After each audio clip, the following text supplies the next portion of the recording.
Hello guys, welcome back to my channel. আজকের ভিডিওতে যে টপিকটা নিয়ে ডিসকাশন করব সেটা হচ্ছে আজকের মার্কেটটা কেমন ছিল এবং আগামীকাল মার্কেট কোন জায়গায় যেতে পারে। এর সাথে সাথে একটা ফান্ডামেন্টালি স্টকের মধ্যে কিছু চেঞ্জেস আসছে সেই বিষয়টা নিয়ে ডিসকাশন করব এবং স্টকটা হচ্ছে আদানি টোটাল গ্যাস লিমিটেড। তো যাই হোক, প্রথমে মার্কেটের স্ট্রাকচারটা নিয়ে একটু ডিসকাশন করি।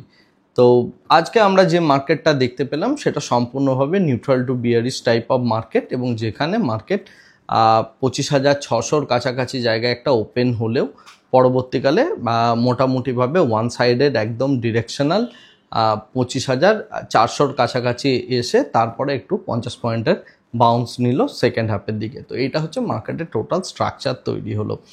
এখন এই স্ট্রাকচারটার মধ্যে আমরা যে জিনিসটা দেখলাম, 25,500-র কাছে একটা বেশ ভালো রকমের কল রাইটাররা নিজেদের পজিশন তৈরি করলো। সুতরাং এই সপ্তাহের জন্য মানে আগামীকাল অবধি 25,500 হচ্ছে স্ট্রং রেজিস্ট্যান্স হিসাবে মোটামুটিভাবে থাকবে।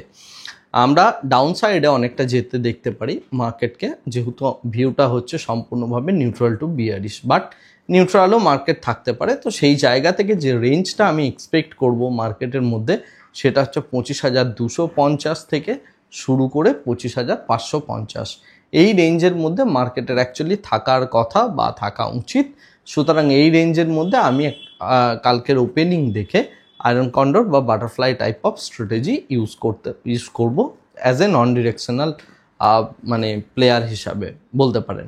এছাড়া আমরা যদি আবার কোনো রকম নতুনভাবে 25,400-তে কল রাইটারদের বিল্ড আপ দেখতে পাই বা 450-তে কল রাইটারদের বিল্ড আপ বড় বড় লেভেলের দেখতে পাই আগামীকাল, তাহলে আমরা তখন ডিরেকশনাল প্লে করার চেষ্টা করব। তার আগে আমি এখানে ডিরেকশনাল চিন্তাভাবনা আপাতত করছি না, যেহেতু ভিউটা সম্পূর্ণভাবে নিউট্রাল টু বিয়ারিশ। এখানে broken wing butterfly type of স্ট্র্যাটেজিও করা যেতে পারে যদি আপনি করতে ইন্টারেস্টেড হন। যাই হোক, এটা হচ্ছে টোটাল মার্কেটের স্ট্রাকচার এবং আমরা মার্কেটের মধ্যে বড় রকমের কোনো বাইং অ্যাক্টিভিটি দেখতে পাচ্ছি না, ওয়ারাস ছোট ছোট সেল অফগুলো দেখতে পাচ্ছি, বিশেষ করে mid cap, small cap, finance, এই সমস্ত সেক্টরের মধ্যে। আজকের ডেটে যদি সেক্টরাল কথাবার্তা বলতে হয় তাহলে আমরা মেটাল সেক্টরকে যথেষ্ট উপরের দিকে যেতে দেখলাম, বিশেষ করে টাটা স্টিল, জিএসডাব্লিউ স্টিল, এই টাইপ অফ স্টিলের সেক্টরগুলো। আমি আজ থেকে কিছুদিন আগে একটা ভিডিওতে বলেছিলাম যে এই স্টিল সেক্টরটার মধ্যে আমি এরপর থেকে স্লাইড বুলিশনেস এক্সপেক্ট করব। তো যথারীতি সেই অনুযায়ী আপনি যদি দেখেন তো স্টিলের মধ্যে স্লাইড একটা বুলিশনেস ভাব এসছে অলরেডি। যাই হোক, এটা হচ্ছে মার্কেটের কমন একটা স্ট্রাকচার, যে স্ট্রাকচারটার মধ্যে দিয়ে যাচ্ছে। আগামীকালের রেঞ্জ বললাম, যেহেতু আগামীকাল একটা এক্সপায়ারি ডে, সুতরাং to some extent slight level of volatility আমরা এক্সপেক্ট করতে পারি মার্কেটের মধ্যে থেকে।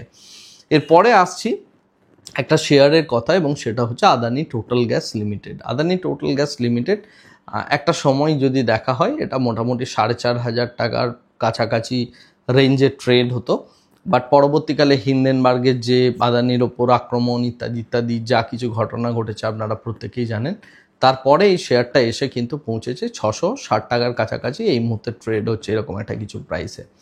এখন যেটা বিষয়, এই শেয়ারটার মধ্যে আদানি গ্রুপের একটু ফোকাস বেড়েছে এবং ফোকাস বাড়ার জন্য তারা এরপরে পুরো ইন্ডিয়াতে যে গ্যাসের ডিস্ট্রিবিউশন হয় বা সিএনজির যে ডিস্ট্রিবিউশন হয় সেখানে তারা কাজ করতে চাইছে, এবং তারা নতুন করে কোনো পেট্রোল পাম্প নির্মাণ করতে চাইছে না। ওয়ারাস তারা যেটা চাইছে সেটা হচ্ছে রিলায়েন্সের সাথে একটা কোলাবোরেশন রিসেন্টলি হয়েছে, এবং সেই কোলাবোরেশনটার ফলস্বরূপ তারা চাইছে তাদের ডিস্ট্রিবিউশনটা পুরো রিলায়েন্স ইন্ডাস্ট্রিজ করুক। সুতরাং দুজন বিলেনিয়ার যখন একসাথে একটা জায়গায় এসে মিট করছেন, কোনো একটা বিজনেস ডিল হচ্ছে, এখান থেকে আমরা পজিটিভ কিছু এক্সপেক্ট করতে পারি। এবং যেহেতু দুজনেই বেশ বড় রকমের বিলেনিয়ার, সুতরাং তারা ডেফিনেটলি এই জায়গাটার উপর ডেফিনেটলি কাজ করবেন, এবং সেই এক্সপেকটেশন থেকে আপনি চাইলে এই শেয়ারটার ওপর নজর রাখতে পারেন। ডেফিনেটলি পি অনেক হাই রেঞ্জে আছে, 70-র ওপর পি রয়েছে আদানি টোটাল গ্যাস লিমিটেড। সুতরাং এখানে লং টার্ম ভিউ তৈরি করার জন্য ভালো জায়গা।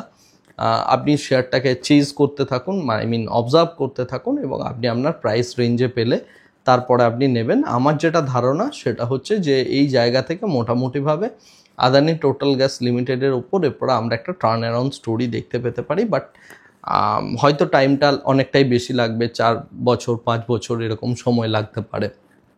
বাট বিজনেসের মধ্যে তারা যে একটা ট্রান্সফরমেশন করবে সেই ব্যাপারে তারা বদ্ধপরিকর। তো যাই হোক, এটা হচ্ছে আদানি টোটাল গ্যাসের ওপর জাস্ট এই মুহূর্তে যে নিউজটা রয়েছে সেটার কথাই বললাম। এরপরে যে ইভেন্টটার দিকে আমাদের নজর রাখতে হবে সেটা হচ্ছে 9 তারিখের ইভেন্ট, সেটা হচ্ছে ইউএস ইন্ডিয়া ট্রেড ডিল। তো ডিলের এখন অবধি 6 দিন টোটাল অতিক্রান্ত হয়ে গেলেও ডিলের মোটামুটি ক্লোজ কিছু হয়ে উঠেছে বলে আমার অ্যাটলিস্ট মনে হয় না। যদিও আমাদের যে মিনিস্টার রয়েছেন বিদেশমন্ত্রী জয়শঙ্কর এবং তার সাথে সাথে স্কট বেসনেট ইউএসের, তারা যে কথাটা বলছেন যে we are very close to the deal. তো ডিলটা এখনও সম্পূর্ণভাবে হয়ে ওঠেনি। তার কারণ হচ্ছে কর্ন, হুইট এবং তার সাথে সাথে ডেয়ারি প্রোডাক্টের ওপরে নেগোসিয়েশনস এখন অবধি করে উঠতে পারেনি দুজনেই। বাট তাদের বক্তব্য হচ্ছে যে আমরা খুব ক্লোজ চলে এসেছি ডিলের।